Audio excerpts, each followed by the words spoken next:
आसिफ मुनीर कुत्ता है।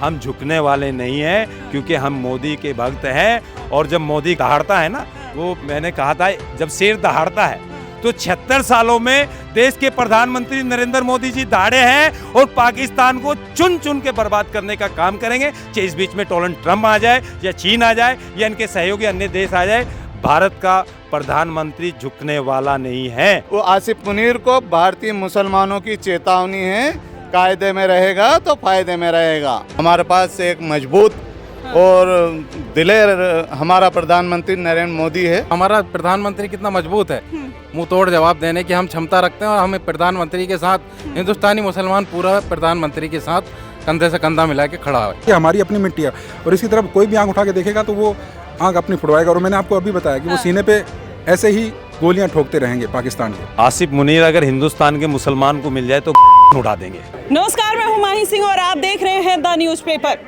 आज हमारे साथ कुछ पसमानदा मंच के लोग मौजूद हैं। इनसे जानेंगे कि आखिरकार जिस तरीके से आसिफ मुनीर ने बयान दिया और यहाँ पर मुसलमानों की क्या सोच है कि जो हिंदुस्तान पाकिस्तान की बगावत को लेकर तमाम तरीके की कवायदें आई और अमेरिका में जाकर जिस तरीके से ब्लैक टाई डिनर पर आसिफ मुनीर ने भारत को खुले तौर पर धमकी दी है, आखिरकार इन पर इनका क्या सोचना है और क्या मानना है और यहाँ पर क्या स्थिति बन रही है, जान लेते हैं। सर, जिस तरीके से आसिफ मुनीर ने अमेरिका में जाकर वहाँ पर धमकी दी है कि हम एक परमाणु संपन्न देश हैं, अगर ज़रूरत पड़ी तो आधी दुनिया को परमाणु से ख़त्म कर देंगे, क्या कहेंगे उस पर? आपने सबसे पहले कहा भारतीय मुसलमान जी, तो बात तो यहीं खत्म हो गई जी। हम भारतीय मुसलमान हैं, हमारी जड़ें यहाँ हैं। हाँ। और कोई हमारी धरती को कोई आंख उठाकर देखेगा हाँ। तो हम उसे हमारा बच्चा जाकर नष्ट कर देगा। हाँ। और मैं कहना चाहता हूँ आसिफ मुनीर को कि अपनी औकात में रहे। हाँ। हमारे पास एक मजबूत और दिलेर हमारा प्रधानमंत्री नरेंद्र मोदी है। हाँ। अभी सिर्फ हमारी देश की महिलाओं ने जाकर तुझे वो कर दिया। अच्छा, तो आप प्रधानमंत्री को दिलेर और मजबूत मानते हैं? यहाँ भारतीय जो मुसलमान है मोदी को वोट करता है या राहुल गांधी पसंद? क्या लग रहा है, क्योंकि आपने एक दमदारी वाली बात कर दी। अभी तक पसमानदाओं के बारे में, गरीब पिछड़े मुसलमानों के बारे में किसी का नाम नहीं लूँगा, किसी ने भी हमारे बारे में बात नहीं करी। माननीय हमारे आदरणीय मोदी जी ने बात की और पूरा पसमानदा समाज उनके साथ है।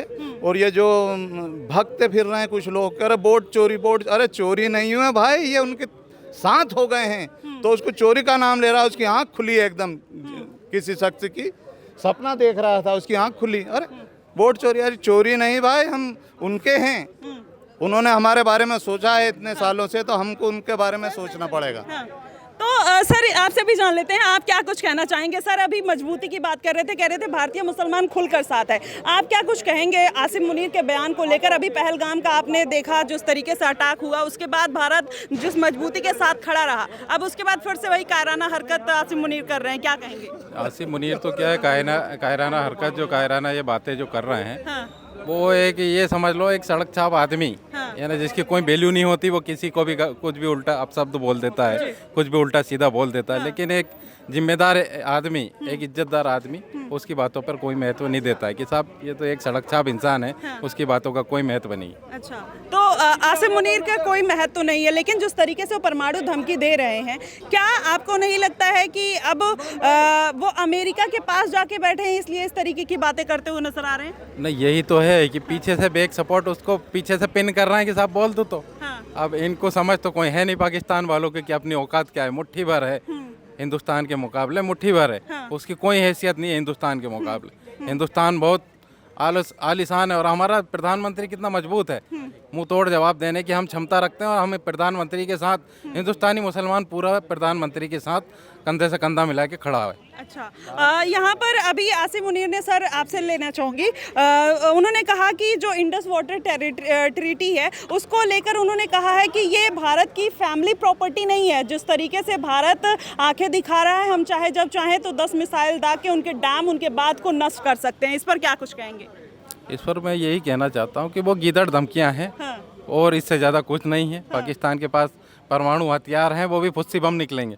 ये मैं कहना चाह रहा हूँ। अच्छा सर, आप क्या कुछ कहेंगे? अभी मैंने बहुत पुराना गीत अभी अभी चल रहा है, अपनी आज़ादी को हम हरगिज़ मिटा सकते नहीं, सर कटा सकते हैं लेकिन सर झुका सकते नहीं, लाख फौजें लेके आए अमन का दुश्मन कोई, सर कटा सकते हैं लेकिन सर झुका सकते नहीं। ये वो आसिफ मुनीर को भारतीय मुसलमानों की चेतावनी है, कायदे में रहेगा तो फायदे में रहेगा। तो ये देखिए, भारत का मुसलमान अब एकजुट हो चुका है और जिस तरीके से आसिफ मुनीर गीदड़ भपकी देते हुए नजर आता है और ये यहाँ के मुसलमानों को बांटने की कोशिश करता है, कहते हैं कि अल्पसंख्यक हैं इसलिए इस तरीके की बातें, वहाँ पर शोषण हो रहा है। आप क्या कुछ कहना चाहेंगे? पहलगाम अटैक हुआ, उसके बाद आसिफ मुनीर अब एक बार फिर से अपना फन उठाता हुआ नजर आ रहा है, क्या कुछ कहना चाहेंगे? ये तो छोटे हाथ गढ़ है, क्या करते हैं ये छोटी छोटी बातें एक बड़े आदमी के मुंह से जो है ना जचती ही नहीं है कि धमकी दे के काम चलाएंगे, ऐसे थोड़ी चलता है। तो क्या आप क्या मैसेज देना चाहेंगे? हम तो यही कहते हैं कि अपने इत्मीनान से रहें, अपनी जनता के ऊपर नज़र दें, वहाँ फोकस रखें। धमकियों से क्या होगा? कुछ नहीं होने वाला, उससे मुल्क डेवलप नहीं होता। अच्छा, उससे फ़ायदा कुछ नहीं है। भारत के मुसलमान साथ है? सर मुसलमान तो अपनी जगह अपने घर में रहेगा तो सेफ रहेगा, अच्छा, आगे पीछे की बात करेगा तो फ़ायदा नहीं रहेगा, तो करते भी नहीं। सर आपसे भी जान लेते हैं कि आप लोग को भारत सरकार पर कितना भरोसा है, मोदी पर कितना भरोसा है, या ऑपरेशन सिंदूर जिस तरीके से? फुल भरोसा है। आप फन की बात कर रहे हैं कि फन उठा रहा है, फन उठाएगा तो कुचल दिया जाएगा। अच्छा, हाँ, बिल्कुल। और जिस तरीके से अभी धमकी देने का एक प्रयास कर रहे हैं, उस पर आप क्या कुछ कहना चाहेंगे? धमकी है वो तो उससे कुछ नहीं होगा। जितनी हमारे पास फोर्स है इतनी वहाँ पे पूरी पॉपुलेशन है। आपको पता नहीं है। हाँ। अच्छा, हाँ। तो यहाँ पर तमाम तरीके का आरोप लग गए हैं, जैसे कुछ यहाँ के भारतीय मुसलमान हैं, मैं आपसे जानना चाहूँगी, भारतीय मुसलमान हैं वो कहीं ना कहीं जब ऑपरेशन सिंदूर बंद हो गया फिर उसके बाद क्रिटिसाइज करने लगे भारत के ही लोगों पर। अब ऐसे में आसिफ मुनीर जिस तरीके से बयानबाजी कर रहा है, तो क्या फिर से वही एकजुटता का संदेश देखने को मिलेगा? एकजुटता का संदेश बिल्कुल है। आसिफ मुनीर की गीदड़ धमकी है, वो नहीं, कुछ नहीं, फन उठाएगा तो कुचल दिया जाएगा। अच्छा, तो देखिए साफ तौर पर कहना है कि फन उठाएंगे तो कुचल दिए जाएंगे और यहाँ के लोग इस बात को मानते भी हैं। और रही बात आसिफ मुनीर की, जो सो कॉल्ड अपने आप को जनरल कहते हैं, वो किसी भी तरीके से उस बात को प्रमाण नहीं दे पा रहे हैं। आज तक उन्होंने कोई भी युद्ध तक नहीं जीता, उसके बाद इस तरीके की गीदड़ भमकी कहीं ना कहीं उनके लिए ही हावी पड़ती हुई नजर आएगी। और भी लोग हैं, इनसे भी जानेंगे कि आखिरकार ये क्या सोचते हैं और किस तरीके से इनका मानना है। तो हमारे साथ जुड़ गए हैं सर, नाम क्या है आपका? मैम मेरा नाम डॉक्टर जावेद चारण है। अच्छा। मैं हिंदुस्तानी पसमंदा मंच में नेशनल जनरल सेक्रेटरी हूँ और दिल्ली यूनिवर्सिटी में प्रोफेसर हूँ। ओके सर, जिस तरीके से भी आसिफ मुनीर धमकी देते हुए नजर आ रहे हैं, भारत को एक बार फिर से आंखें दिखाते हुए नजर आ रहे हैं, क्या कुछ कहना चाहेंगे अमेरिका में बैठ के? देखिए मुनीर जी के सीने पे कई सारे तमके हैं, है ना? वो तमके हार वाले हैं और हार के वो और भी उनकी संख्या बढ़ेगी अभी।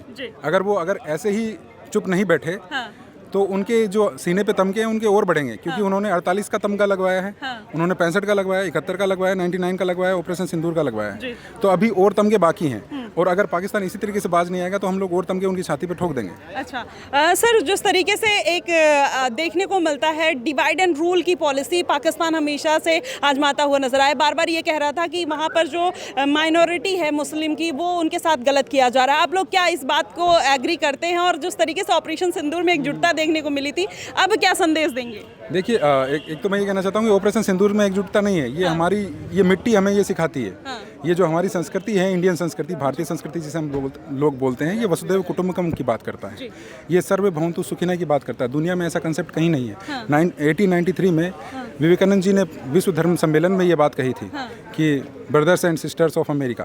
तो पूरी दुनिया ने हमारे जो स्पिरिचुअलिज्म है, हमारा जो कंसेप्ट है वसुधैव कुटुंबकम, उसका लोहा माना था। तो हम तो इसी मिट्टी के ना, और हमारा संगठन जो है वो हिंदुस्तानी पसमंदा मंच है। हिंदुस्तानी पसमंदा है और पसमंदा वैसे भी हिंदुस्तानी है, क्योंकि अगर आप 1000 साल बाद आप ही लोग मान रहे हैं और देश में और भी मुसलमान हैं नहीं मानते? नहीं, अरे सुनिए मेरी बात, कैसे नहीं मान रहे हैं? कौन कह रहा है, कौन नहीं मान रहा है? आप देखिए कि हिंदुस्तानी पसमंदा जो है, आप 1000 साल के पुराने हमारे पुरखों की भी कब्रें निकालेंगे ना, तो आपको सब इंडिया में ही मिलेंगी। इंडिया से बाहर कोई नहीं है, सारा पसमंदा भारतीय है और हमारी रगों में, हमारे रग रग में हिंदुस्तान दौड़ता है। हम लोग जब पैदा होते हैं 3 साल के होते हैं, लेकिन अब मैं 70 किलो का हूँ, 3 किलो का होता हूँ, अब 70 किलो का हूँ। तो ये इसी मिट्टी का खाया है मैंने, और ये हमने एक पीढ़ी ने नहीं खाया, ये हजारों साल से हम लोग खाते आ रहे हैं। तो ये हमारी अपनी मिट्टी है और इसकी तरफ कोई भी आँख उठा के देखेगा तो वो आँख अपनी फुड़वाएगा। और मैंने आपको अभी बताया कि वो सीने पे ऐसे ही गोलियां ठोकते रहेंगे पाकिस्तान के। चलिए, आप तो प्रोफेसर है, आपको थोड़ा ज़्यादा नॉलेज होगा। बस एक बताइए। लास्ट क्वेश्चन और, कि जिस तरीके से अमेरिका आंखें दिखा रहा है और पाकिस्तान को चाइना की तरह इस्तेमाल कर रहा है, क्या अब पाकिस्तान की स्थिति और ज़्यादा खराब होने वाली है जिस तरीके से अभी हालात चल रहे हैं? पाकिस्तान कैसे आप कह रहे हैं हालात खराब चल रहा है? पाकिस्तान एक नंबर पे चल रहा है अभी। आतंकवाद में, दहशतगर्दी में नंबर 1 पे है, भ्रष्टाचार में नंबर 1 पे है, पॉलिटिकल स्टेबिलिटी वहाँ पर है नहीं, तो वो पहले अपना घर देख ले, है ना, क्योंकि जिनके खुद के घर शीशे को दूसरी तरफ पत्थर नहीं मारते। तो पाकिस्तान का तो खुद का बहुत बेड़ा गर्क हो रखा है। वो पाकिस्तान जो है वो अमेरिका की गोद में बैठा है, और जब से बैठा है पार्टीशन के टाइम से। लेकिन हमने 71 में भी वो गोद में बैठा था, तब भी हमने पाकिस्तान के 2 टुकड़े किए थे। और अगर अभी भी नहीं माना तो अभी भी बलूचिस्तान और गिलगित बाल्टिस्तान है, वो उनको समझना चाहिए। बहुत सारी चीज़ें अभी हैं लाइन में, अखंड भारत भी है लाइन में। अच्छा, तो वो उनको समझने की जरूरत है। जी बिल्कुल। यहाँ पर अगर देखा जाए तो क्या भारतीय मुसलमानों को भी तोड़ने का एक प्रयास चल रहा है यहाँ की कुछ विपक्षी पार्टियों के द्वारा? क्योंकि आप देखेंगे जिस तरीके से आप मजबूती के साथ देश के साथ खड़े हैं और ऑपरेशन सिंदूर और पहलगाम को क्रिटिसाइज करते हैं, लेकिन यहीं के कुछ लोग इसके सिक्योरिटी पर कहीं ना कहीं तमाम तरीके के सवाल उठा देते हैं। उनके बारे में क्या कुछ कहना चाहेंगे? देखिए, वो काम विपक्ष के पॉलिटिकल पार्टीज़ का है, ठीक है। भारतीय मुसलमान हमेशा से इस देश के साथ था, है और रहेगा। आपने वीर अब्दुल हमीद का नाम सुना है, आपने कलाम आज़ाद का नाम सुना है, जिन्होंने हमें ताकत दी, हमें मिसाइल्स दिए कि हम लोग दुनिया में भारत का परचम लहरा सकें। तो भारत का मुसलमान हमेशा से भारत की विचारधारा के साथ था। हाँ, कुछ पॉलिटिकल पार्टीज़ हैं जो उनको जेब का वोट समझती हैं, और उन्होंने आज तक वही काम किया है, मुसलमानों को बरगलाने का। ये पॉलिटिकल पार्टीज़ का काम है, मुसलमान नहीं बरगलाता है। अब जो माननीय जो हमारे प्रधानमंत्री नरेंद्र मोदी साहब हैं, उन्होंने पसमंदा की आवाज़ उठाई है, मुसलमानों की आवाज़ उठाई है, और उनका सीधा सा नारा है, उन्होंने कोई जाति धर्म कुछ भेदभाव नहीं किया। उन्होंने सीधा कहा है सबका साथ सबका विकास, और हम लोग उसी नारे के साथ हैं, उसी सोच के साथ हैं। जो बिल्कुल आप मानते हैं। सर, आपसे भी जान लेते हैं कि जिस तरीके से यहाँ पर अब नरेंद्र मोदी जब पहलगाम का जवाब देते हुए नजर आए और 4 दिन का ऑपरेशन चला, लेकिन अब एक बार फिर से पाकिस्तान अपना फ़न उठाने की कोशिश कर रहा है, उसके बारे में आप क्या कुछ कहना चाहेंगे और किस तरीके से पूरा मामला देखते हैं? देखिए, पाकिस्तान का तो यही धुर से चला हुआ काम आता है, वो झूठ ज़्यादा बोलता है और काम कुछ कम करता है। और देखिए, हम भारतीय मुसलमान हैं और हमारे जो प्रधानमंत्री है वे ताकतवर है और वे किसी से नहीं डरते, और जब मैं नहीं डरते तो हम हिंदुस्तानी भी किसी से नहीं डरते, चाहे चाइना हो, चाहे अमेरिका हो, चाहे पाकिस्तान हो, हम किसी से नहीं डरते। हम हिंदुस्तानी हैं, एक है और एक बनकर रहेंगे, और एकता के साथ हम सबको जवाब देने के लिए तैयार है भारत का मुसलमान। जी बिल्कुल। देखिए, यहाँ पर और भी कुछ लोग मौजूद हैं, इनसे भी जान लेते हैं। सर, आपसे एक सवाल रहेगा मेरा। जिस तरीके से अभी आसिम मुनीर ने एक बार फिर से ब्लैक टाई डिनर पर धमकी दी है भारत को, क्या कुछ कहना चाहेंगे और भारतीय मुसलमान कितना अपने देश के साथ खुलकर है? देखिए, भारत का मुसलमान भारत के साथ था, है और रहेगा। हिंदुस्तानी पसमंदा मुसलमान जिसने भारत को आज़ाद कराने में 48 हिंदुस्तानी पसमंदा समाज के खासतौर उलमा हिंद ने फांसियाँ खाई हैं इस देश को आज़ाद कराने के लिए। दूसरी बात, भारत को मिसाल मैन पसमंदा समाज ने दिया। भारत के प्रत्येक अंग में पसमंदा है, क्योंकि ये सब सनातनी मुसलमान है, इनमें कोई बाहरी नहीं है। जो असराफ सोच है वो एक अलग सोच है, मगर जो पसमंदा सोच है ये देश के हित की सोच है, और ये देश के मुसलमान भारत के साथ है। और इसके लिए चाहे उन्हें पाकिस्तान से लड़ना पड़े, चीन से लड़ना पड़े, आतंकवाद से लड़ना पड़े, देश के गद्दारों से लड़ना पड़े, हर मूवमेंट पे भारत का मुसलमान भारत के साथ था, भारत के साथ है और भारत के साथ रहेगा। ये देखिए, ये नपीस जी है, ये उत्तराखंड से आए हैं, पसमंदा समाज का दर्द लेके देश का दर्द है, और इन्होंने देश के लिए कसम खाई है कि हम पाकिस्तान को चुन चुन के बर्बाद करना काम करेंगे। ये वसीम खान जी मध्य प्रदेश से आए हैं, इनका दर्द है कि हम पाकिस्तान को चुन चुन के तबाह करेंगे। ये हाजी फिराता लतीफ़ हुसैन जी है, ये मध्य प्रदेश से आए हैं, ये कसम लेके आए, प्रतिज्ञा लेके आए हैं कि हम देश के मुसलमान भारत के साथ थे, भारत के साथ है और भारत के साथ रहेंगे। वो कौन लोग हैं जो अपने ही देश पर फिर उंगली उठाने का काम करते हैं और हर चीज़ का हिसाब मांगते हैं? देखिए, वो आतंकवाद सोच है, वो देश की गद्दार सोच है। वे देश के गद्दार हो सकते हैं, देश के देशद्रोही हो सकते हैं, पाकिस्तान से मिले हुए हो सकते हैं, या उनके साठगांठ के व्यक्ति हो सकते हैं। ये तो सनातनी मुसलमान हैं, भारत के लिए गर्दनें उड़वा देंगे, मगर दुश्मन के सामने झुकने वाले नहीं हैं। तो वो मुसलमान कौन है जब ये कहते हैं सर तन से जुदा और इस तरीके के नारे लगाते हैं? सर, उनके बारे में आप क्या मैसेज देंगे? देखिए, ये आतंकवादी सोच है। मैंने आपको बताया ना कि ये अभी मैंने आपको बताया कि ये सारे मुसलमान हैं। यहाँ सिख मुसलमान आज तक तो नहीं सुना, यहाँ सिख मुसलमान है। इधर आइए भाई साहब, ये इन पर कैमरा घुमाओ भाई, घुमाओ उन पे कैमरा, ये देखिए, ये हमारे हिंदुस्तान के सिख मुसलमान हैं, कभी सुना था? ये पसमंदा समाज के लोग हैं और ये दर्द लेके आए हैं, पंजाब से आए हैं।